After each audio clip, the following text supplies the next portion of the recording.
최순실 씨의 아버지 최태민 씨에게는 총 6명의 아내가 있었습니다. 최순실은 그중 5번째 아내 사이에서 낳은 자식이죠. 그런데 최순실 씨의 이복 오빠 최재석 씨가 지난주 특검에 서류 봉투를 들고 찾아갔습니다. 아버지 최태민 씨 사망 사건을 다시 수사해달란 그런 요구를 하러 간 거죠. 최재석 씨는 최순실 자매가 아버지 재산을 노리고 아버지를 독살했다는 주장을 펴고 있는데요. 최재석 씨 만나보죠. 최 선생님 안녕하세요. 네, 안녕하세요. 그러니까 아버지 최태민 씨의 자식이 총 몇 명이었던 겁니까? 그러니까 아들 셋에 딸 넷입니다. 나머지는 그때 호적에 이렇게 저렇게 올려준 사람들이고요. 예.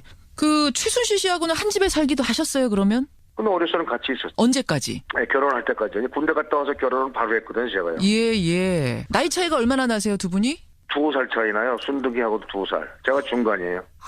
그럼 네. 꽤 가깝게 지내셨겠어요, 어렸을 적에. 그럼요. 그러면 제가 호위무사했죠, 그 사람. 호위무사 역할 하셨어요. 예. 그러면 그때 그 당시 이제 어머니는 임선희 씨, 최순실 씨의 친모. 예. 그쪽으로 제가 호적이 이제 올라갔죠. 그렇게 된 거죠. 예. 어떤 동생이었습니까? 그때만 해도. 그러니까 애가 좀 영특했다고 그래야 되나? 그래요? 아니, 공부를 잘했다는 의미는 아니고. 그건 아니에요. 그거는 전혀 아니고. 공부 잘하는 건 전혀 아닌데. 우리 집안은 공부 잘하는 사람이 없어요. 지내놓고는. 그럼 공부 쪽은 아닌데 영특하다는 건 어느 쪽으로 머리가 잘 돌아갔다는 겁니까? 잔머리라든가 이런 거. 잔머리. 지어내고 이런 거. 이런 거는 상상력은 굉장히 좋았던 것 같아요. 임기응변이 능했군요, 그러니까. 능했습니다. 예. 그래요. 예. 그랬던 이복 동생이 지금 온 나라를 어지럽히는 이 국정농단의 장본인이 됐다는 사실 보면서는 어떠세요? 다른 걸 다 떠나서 그냥 오빠하고 동생 사이로만 놓고 본다 그러면은 예.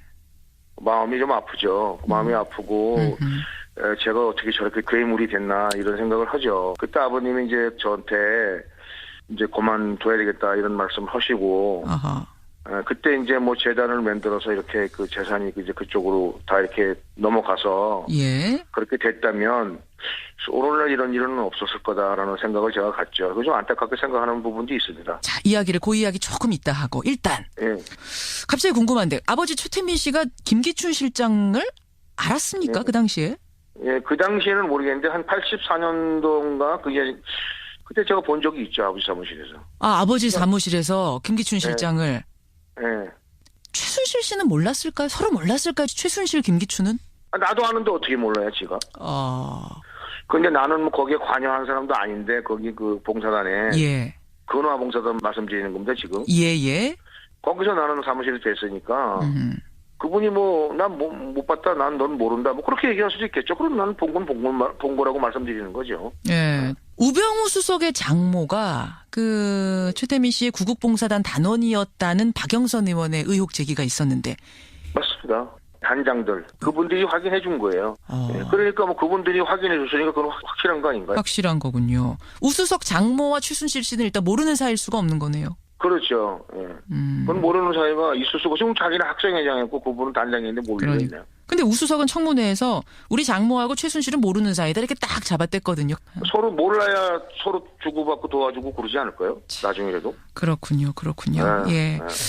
여하튼 장남 최재석 씨는 특검에 가서 참고인 조사 받고 오셨죠. 네. 예. 근데 지난주 10일에는 부르지도 않았는데 또 가셨어요. 서류 봉투를 들고. 예. 아버지 사망을 재조사해달라 이렇게 요구하셨네요. 네, 그렇습니다. 예. 저는 타살 당했다고 확신을 가지고 있어요. 저는. 확신이라고까지 하실 수 있습니까? 예, 저는 그렇게 되죠. 그 아들 입장에서는 확신인 거죠. 아버님이 나하고 사우나를 한번 갔었는데, 아버님이, 이거 이제 그만둬야 되겠다. 이거 재산을 좀 돌려줘야 되겠다. 이런 말씀 하시더라고요. 이거 그만두고 그분한테 재산 돌려줘야 되겠다. 네, 근데 재단 같은 걸 만들 생각을 갖고 있었던 것 같아요. 그 다음에 이제 제가 이제 중국에 가서, 내가 중국에 90년대에 들어갔거든요. 예. 1990년도. 그러다 거기 이제 지사장으로 근무하고 있었는데, 예. 사업을 한번 해보고 싶더라고요, 제가, 개인적으로. 근데 나와서 아버지한테 내 사업 자금 대달라 이렇게 얘기를 했죠. 예. 그럼 이제 집에 가서 아버지하고 이제 그 얘기를 하는데 아버지가 갑자기 근거를 열어 보이시면서 이게 내가 준비하고 있다. 그러니까 지금은 내가 널 줄 수는 없다. 지금은. 이거 다 끝나고 나거나 이럴 때 한다. 예. 그렇게 이제 이렇게 말씀하셨거든요. 예. 그래서 나는 좀 아버지가 준비를 많이 하는구나. 그리고 나는 그런 생각이었죠. 그러면 이제 VIP를 만들기 위해서. 아, 잠깐만요. 그러니까 그때 일단 금고에는 돈이 얼마나 있었습니까? 90년대? 나중에 예. 그 아버지가 누런 봉투 2개를 주셨어요. 예, 예. 근데 부동산 뭐 등기부등본 이런 건데 이거보다 내가 갖고 있는 이 동산이 더 많아 이렇게 말씀하셨거든요. 그런데 내가 나중에 나와서 이제 아버지 돌아가시고 난 다음에 이 건물들을 다 가격대로 쭉 조사했어요. 예.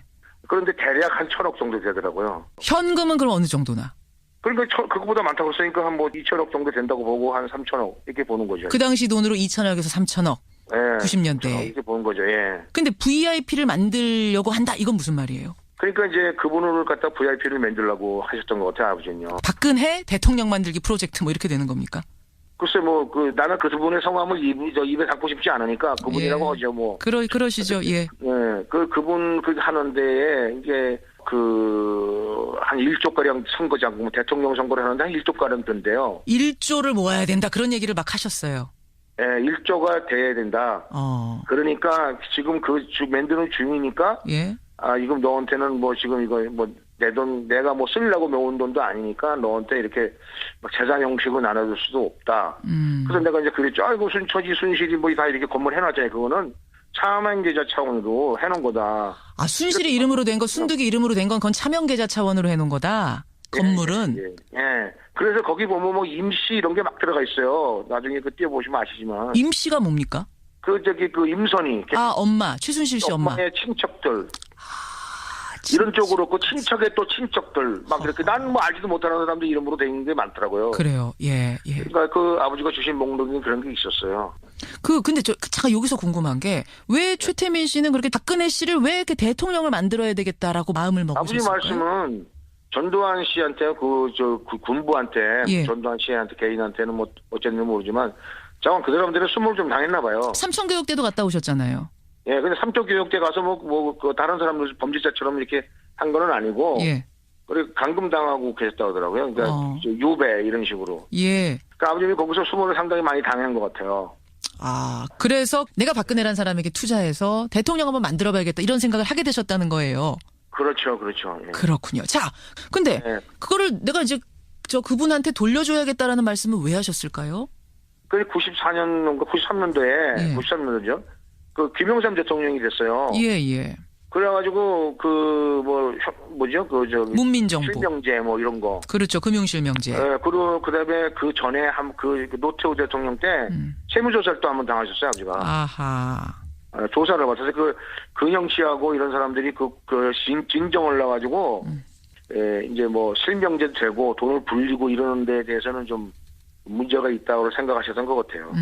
그래서 돌려줘야겠다 그분한테. 그러니까 박근혜 대통령한테 돌려줘야겠다라는 말을 아들한테 했는데 그 직후에 돌아가신 거예요? 얼마 있다 돌아가신 거예요? 그러고 나서는 이제 1년 정도 됐죠. 10월달이니까 5월달 들어가서 1년은 안 됐네요. 그래 이제 아버님이 뭐 무슨 생각이 그러셨는지 난 지금 모르겠는데 싸우는 하고 이제 헤어지는데 아버님이 나를 이렇게 이제 부르더니 이거 가지고 있으라 그러더라고요. 뭡니까? 그냥 무의식 중에 날 줬던 것 같아요, 아버지가. 그게 어떤 거? 예. 부동산 서류를. 예. 그러니까 그거를 줬는데 내가 받아가지고 나는 그걸 갖다가 이제 다른 데다 갖다 보관해 놓고 나는 중국에 갔죠. 중국에 가서 이제 아버지하고 지속적으로 연락했어요. 예. 지속적으로 연락하고 한 달에 한두 번 정도 뭐 어떤 때는 이렇게 3번 정도 이렇게 했는데 갑자기 연락이 안 되는 거예요. 4월 초중 정도부터요. 그래서 이제 계속 이제 4번, 5번 해도 안 되고 한 달에. 예. 그래서 이제 계속 어떤 때는 매일 했어요. 2번, 3번도 하고 막. 예. 그러다 안 됐다 싶어서 이제 임선이 전화를 했죠. 집으로. 그랬더니 뭐 어디 가셨다, 뭐 출타하셨다, 뭐 전장은 한 수가 없었어요. 그래서 이제 내가 그 아버지 밑에 있었던 그 봉사단 단장들, 저하고 친하던 분들한테 전화를 했어요. 아버지가 연락이 안 된다. 이제 그렇게 했죠. 그랬더니 어떤 단장 한 분이 나한테 전화가 왔어요. 아버지가 안 보이신다고. 그게 언제쯤? 안 보이신다고. 몇 달째 안 보이신대요. 몇 달째 안 보이신다. 네. 그래서 이제 제가 그 계모한테 전화를 했죠. 마지막으로. 임선희 씨한테. 그래서 좀 이렇게 심한 요소리를 했어요. 똑바로 말 안 해. 막 이런 식으로 얘기했다고요. 그랬더니 너가 아버지 돌아가셨다 이러더라고요. 경상도 말로. 돌아가셨다 그제서야. 네. 그럼 언제 돌아가셨다고 얘기를 하던가요? 근데 그런 얘기 뭐 묻고 자시고 할 것도 없었어요. 그리고 내가 끊었어요. 예. 뭐 하루를 노래지고 막 이게 뭐 뿅 간다는 말이 있지 않습니까? 그렇죠. 그렇게 되더라고요. 그래서 이제 나 혼자 탐문수사 형식으로 좀 혹시라도 살아계신가 싶어서 찾아다니고 그랬어요. 그랬더니요. 박정희 지금 근해 대통령 집에도 갔어요, 제가. 그러셨어요. 네, 가가지고 22일 가가지고 못 만났어요, 그분을. 박근혜 대통령을. 근데 경비실에 그 경비가 있더라고요. 경비가 그러더라고요. 우리도 찾고 있다고. 우리도 찾고 있다고? 네. 박근혜 대통령 집에 경비가? 예. 네. 그래서 이제 이 집에 갔죠. 음흠. 그래서 가자마자 아무도 어디 계시냐니까 용인에 계신다 그러더라고요. 용인의 산소에 계신다. 그래서 제가 이제 가자 그래가지고 이제 강제로 뭐 내일 가자 뭐 쪽 그런데 실도 좀 하지만 가자고 택시를 타고 거기서 용인에 가서 갔더니 아버지가 산소가 써져 있더라고요. 그게 이제 신실이 됐잖아요. 그러네요. 그래서 내가 이제 캐나다에 있는 형 작은 집 다 불러들여가지고 이제 순실이 순천이 순득이를 만났어요. 제가 그 역삼동 커피숍에서. 예. 그 나는 이거 너희들 이 죽음에 대해서 나는 이거 인정 못하겠다 이거. 이게 뭐냐? 그랬더니 뭐 그리고 이제 뭐 제사가 그러고 뭐 막 달래더라고요. 예. 그래서 내가 이제 자관 거기서 이제 자리를 박차고 나왔어요. 그리고 내가 병원도 갔다 왔거든요. 그 담당 의사를 만나고 왔어요. 담당 의사는 뭐라고 하던가요 그때? 아버지의 담당. 하셨어요? 그러더라고요. 주치의도 모르고 있어요? 예. 그리고 이제 내가 이제 집에 갔잖아요. 예. 그 집에 첫 번에 딱 갔을 때 순득이하고 장석칠이가 왔더라고요. 장석칠이 누굽니까? 그 순득이 남편이요. 예. 그러면 오더니 나한테 막 이상한 헛소리를 하는 거예요. 자기가 한 달 동안 자기 우리 아버지를 뭐 간호를 했단 운동 뭐 어쩌고저쩌고 그러는 거예요. 예. 나 이미 병원 갔다 와서 아는데. 예. 일주일 정도밖에 입원한 거 하나씩 안 하셨다는 건 아는데. 얘가 막 그런 거짓말을 하는 거예요. 제 앞에서. 어허. 그러니까 나는 완전히 이건 그때 이제 딱 오잖아요. 그게. 느낌이 안 좋죠. 그래서 이제 그렇게 됐는데 아니가 다를까 밤에. 예. 한 30명 정도 되는 그 깡패들이죠. 그 조직 폭력배 같은 것들이 이 사시미 칼이라는 거 알죠? 사시미 칼, 영화에서나 보던 그 사시미 칼 들고 왔어요? 네, 그런 걸 들고 들어온 거예요. 세상에. 네? 그래서 이제 우당탕 난리가 나고 112 신고하고 뭐 예. 아랫집에서 창문 열고 막 이렇게 집이 그때 주택가였으니까. 예. 그렇게 해서 이제 그 깡패들이 와가지고 우리가 이제 합의서를 썼어요. 그날 저녁에 정윤회하고 순실이가 왔더라고요. 그 다음날 만나자고 그러더라고요. 예. 정윤회가 그러더래요. 죽을래 살래. 니네 하루 이틀은 하는데 그거 하냐. 그리고 순실이를 또 만났어요 내가. 만났더니 김 실장 지금 말하면 그 김 실장 있잖아요. 김기춘 실장. 내가 이 주먹으로 안 되면 권력으로 해서 널 보내버리겠다. 정신병원 같은데 넣어놔버리겠다 이렇게 얘기하더라고요. 최순실이 지금 최재석 오빠한테 네. 여기 합의서에 도장 안 찍으면 사인 안 하면 김기춘 실장 시켜가지고 내가 정신병원에 넣어버리겠다 당신을. 죽을래 살래죠. 그러니까. 지금 김기춘 실장은 청문회에서 최순실 씨 얼굴도 모른다는데 이미 지금 한참 전 90년대부터 그런 이야기가. 그러니까 나는 아버지 사무실에서 봤고 걔가 그 얘기를 하니까 아버지는 그 양반한테 도움을 받았다고 했으니까 나는 그 양반이 힘을 가지고 있는 건 알고 있었죠. 근데 그 양반이 김기춘이라는 건 몰라고 있었죠. 그렇군요. 근데 걔가 김기춘이라 그러더라고요. 최순실 씨 입에서 김기춘 실장 이름이 그 당시에도 나왔다는 거예요. 90년대에도. 도대체 그 합의서에 사인하라는 합의서는 무슨 합의서입니까? 우리들 없이 장례 치른 거에 대해서 발설하면 죽인다. 그 다음에 앞으로 아버지 재산이 나오면 너는 너희들은 노타치다. 그 대신에 이만큼 너희들 줄게. 그래갖고 그 3명이잖아요. 우리가 누나 우리 아들 둘에 딸 하나. 임선희 씨 자식이 아닌 사람이 셋인 거죠. 네, 3명이에요. 3명. 3명. 그 사람들한테 이제 1억 5천씩 주기로 이렇게 하고 지네 마음대로 써가지고 왔더라고. 1억 5천씩 준다고. 여기다 사인해라. 도장 다 찍었어요. 안 찍으면 죽는데 뭐 안 죽을 수가 있나요? 그래서 우리 껌값도 안 되는 그 사탕값 받고 그냥 죽는 것보다 낫잖아요. 뭔가 최순실이라는 사람이 무서운 사람이구나. 뒤에 뭐 어마어마한 백이 있구나라는 게 느껴지죠. 느껴졌죠. 저는 알고 있었으니까 원래 아버지의 권력을 제가 알고 있었거든요. 그때 당시에 내가 잔잔한 사고 많이 치고 큰 사고도 쳤는데 아버지가 아무 탈 없이 다 정리하는 걸 봤거든요. 제가. 그 권력이 고스란히 최순실한테 갔을 거라고는 어떻게 생각하셨어요? 그 깡패를 보내고 경찰이 한 명도 안 오는 거 보면 그건 난리가 나고 우장창하고 우리가 112 신고 다 하고 막 난리가 한두 번도 아니고 이렇게 했는데 예. 깜짝도 안 하는 거 보면 우리는 느낄 수 있었죠. 그렇군요. 네, 그러고 나서 이제 내가 지금 이제 그게 말씀해드릴 그 의혹만 있는 거잖아요. 그죠? 그렇죠. 그래서 제가 확신을 가지고 된 거는 이번에 이제 탐문 수사를 계속 쭉 했어요. 예. 그런데 그 어느 호텔의 사장이 그 장례식 갔었대요, 자기가. 그런데 장사 치는 사람은 동네 깡패들이 와서 했고, 그러니까 정식적인 장례 절차가 없었어요.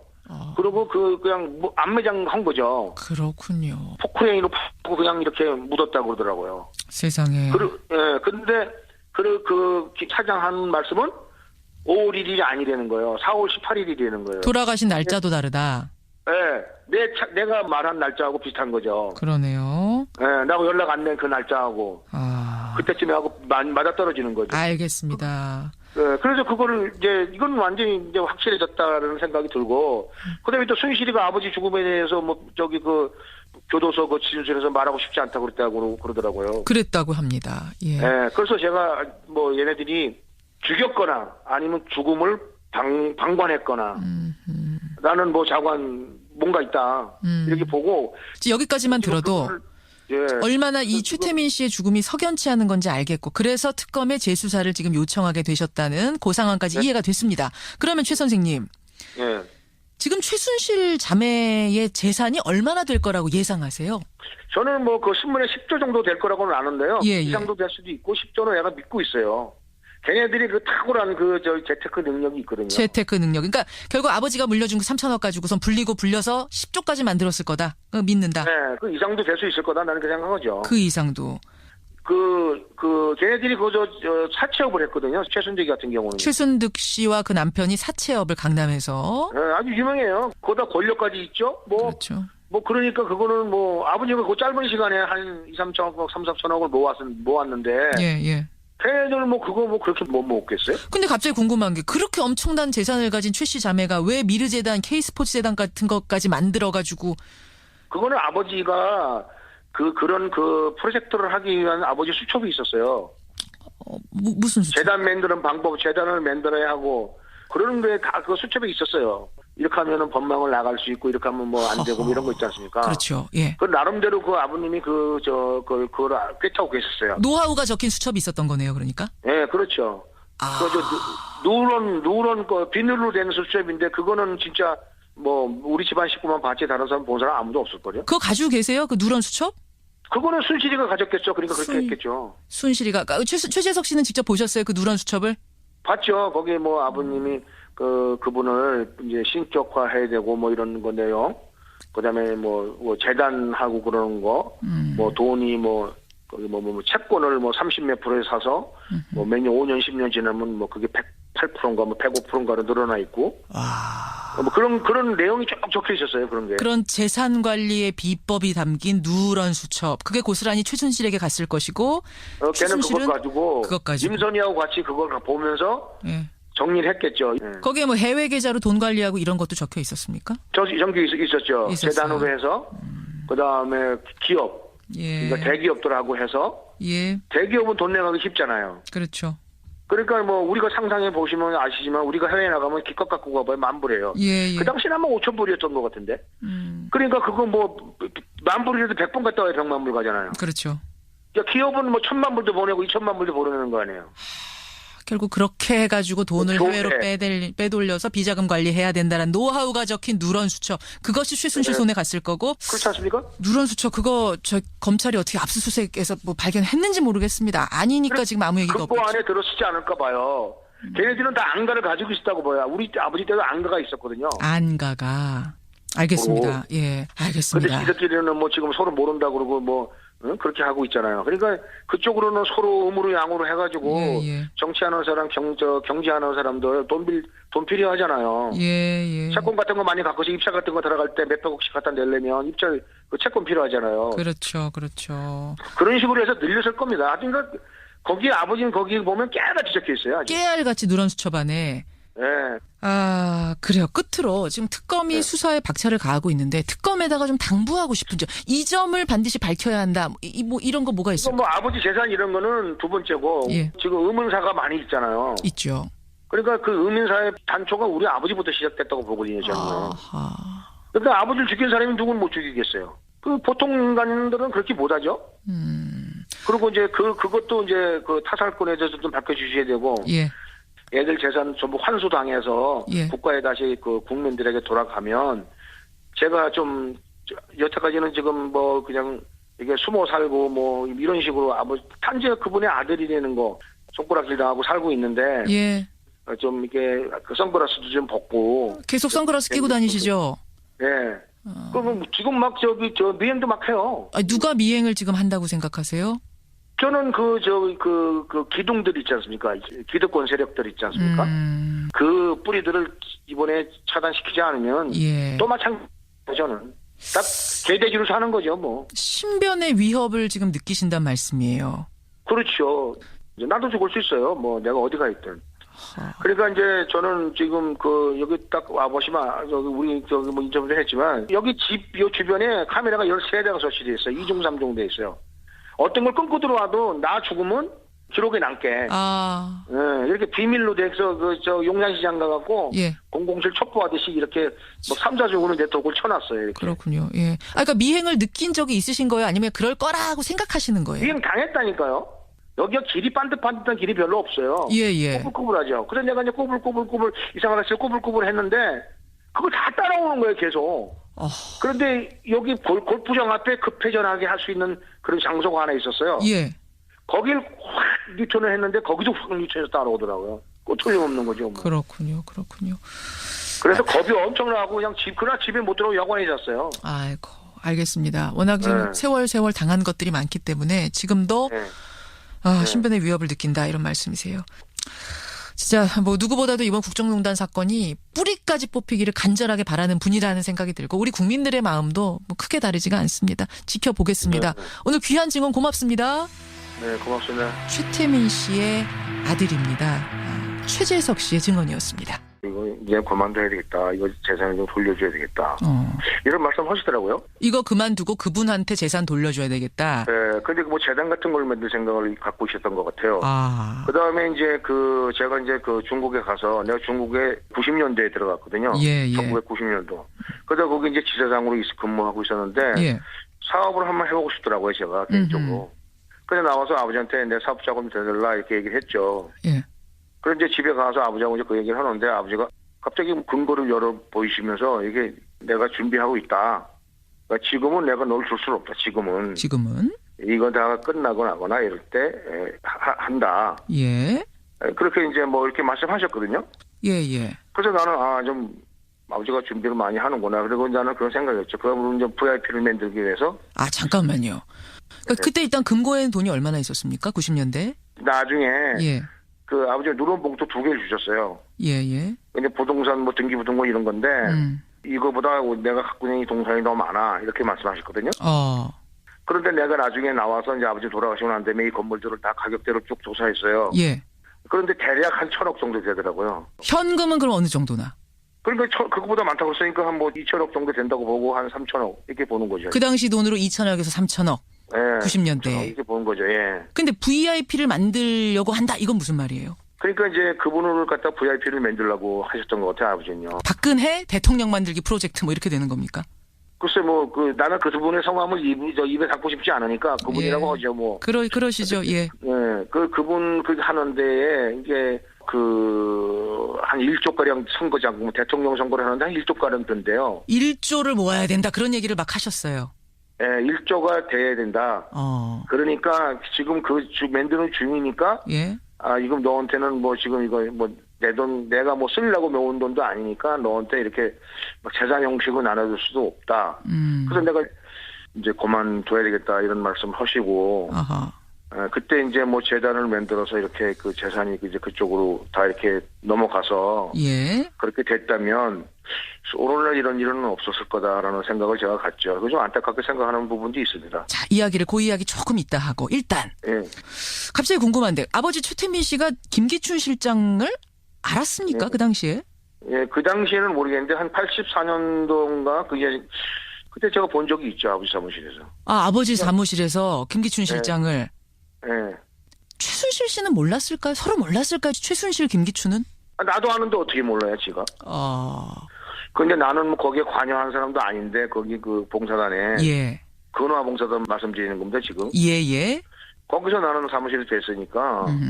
그분이 난 못 봤다, 넌 모른다, 뭐 그렇게 얘기할 수도 있겠죠. 그럼 나는 본 거라고 말씀드리는 거죠. 예. 우병우 수석의 장모가 그 최태민 씨의 구국봉사단 단원이었다는 박영선 의원의 의혹 제기가 있었는데. 맞습니다. 단장들 그분들이 확인해 준 거예요. 예, 그러니까 뭐 그분들이 확인해 줬으니까 그건 확실한 거 아닌가요? 확실한 거군요. 우수석 장모와 최순실 씨는 일단 모르는 사이일 수가 없는 거네요. 그렇죠. 예. 그건 모르는 사이가 있을 수가. 지금 자기는 학생회장이었고 그분은 단장인데 모르겠네요. 근데 우수석은 청문회에서 우리 장모하고 최순실은 모르는 사이다 이렇게 딱 잡아댔거든요. 서로 몰라야 서로 주고받고 도와주고 그러지 않을까요? 나중이라도. 그렇군요. 예. 여하튼 장남 최재석 씨는 특검에 가서 참고인 조사 받고 오셨죠. 네. 예. 근데 지난주 10일에는 부르지도 않았는데 또 가셨어요. 서류 봉투를 들고. 예. 아버지 사망을 재조사해달라 이렇게 요구하셨네요. 네, 그렇습니다. 예. 저는 타살 당했다고 확신을 가지고 있어요. 저는. 확신이라고까지 하실 수 있습니까? 예, 저는 그렇게 되죠. 그 아들 입장에서는 확신인 거죠.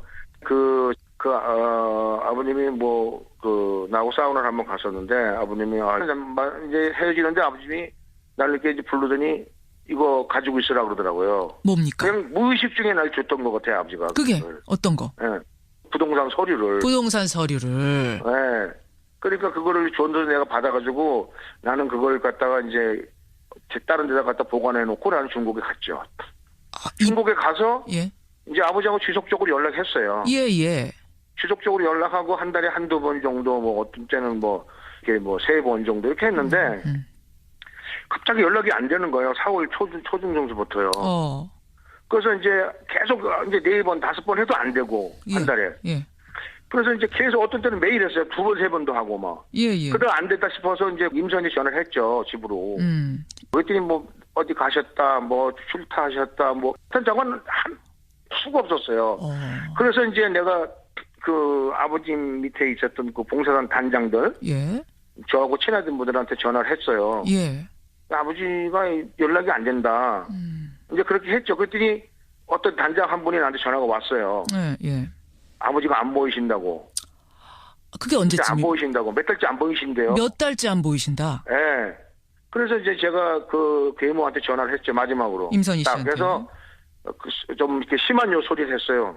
똑바로 말 안 해. 막 이런 식으로 얘기했다고요. 그랬더니 너가 아버지 돌아가셨다 이러더라고요. 경상도 말로.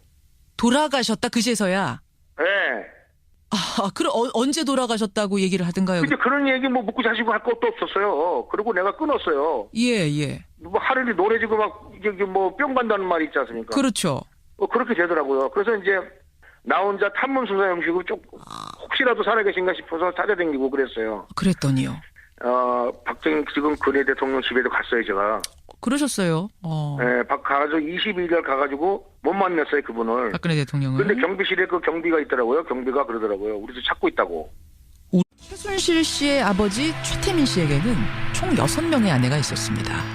최순실은 그중 5번째 아내 사이에서 낳은 자식이죠. 그런데 최순실 씨의 이복 오빠 최재석 씨가 지난주 특검에 서류 봉투를 들고 찾아갔습니다. 아버지 최태민 씨 사망 사건을 다시 수사해달란 그런 요구를 하러 간 거죠. 최재석 씨는 최순실 자매가 아버지 재산을 노리고 아버지를 독살했다는 주장을 펴고 있는데요. 최재석 씨 만나보죠. 최 선생님 안녕하세요. 네, 안녕하세요. 그러니까 아버지 최태민 씨의 자식이 총 몇 명이었던 겁니까? 그러니까 아들 셋에 딸 넷입니다. 나머지는 그때 호적에 이렇게 저렇게 올려준 사람들이고요. 예. 그 최순실 씨하고는 한 집에 살기도 하셨어요, 그러면? 근데 어려서는 같이 있었어요. 언제까지? 네, 결혼할 때까지. 군대 갔다 와서 결혼은 바로 했거든요, 제가요. 예. 나이 차이가 얼마나 나세요, 두 분이? 2살 차이 나요. 순둥이하고도 2살. 제가 중간이에요. 그럼 꽤 가깝게 지내셨겠어요, 어렸을 적에. 그럼요. 그러면 제가 호위무사였죠, 그 사람. 호위무사 역할 하셨어요. 예. 그러면 그때 그 당시 이제 어머니는 임선희 씨, 최순실 씨의 친모. 예. 그쪽으로 제가 호적이 이제 올라갔죠. 그렇게 된 거죠. 예. 어떤 동생이었습니까? 그때만 해도. 그러니까 애가 좀 영특했다고 그래야 되나? 그래요? 아니, 공부를 잘했다는 의미는 아니고. 그건 아니에요. 그거는 전혀 아니고. 공부 잘하는 건 전혀 아닌데. 우리 집안은 공부 잘하는 사람이 없어요. 지내놓고는. 그럼 공부 쪽은 아닌데 영특하다는 건 어느 쪽으로 머리가 잘 돌아갔다는 겁니까? 잔머리라든가 이런 거. 잔머리. 지어내고 이런 거. 이런 거는 창작력은 굉장히 좋았던 것 같아요. 임기응변이 능했군요, 그러니까. 능했습니다. 예. 그래요. 예. 그랬던 이복 동생이 지금 온 나라를 어지럽히는 이 국정농단의 장본인이 됐다는 사실 보면서는 어떠세요? 다른 걸 다 떠나서 그냥 오빠하고 동생 사이로만 놓고 본다 그러면은 예.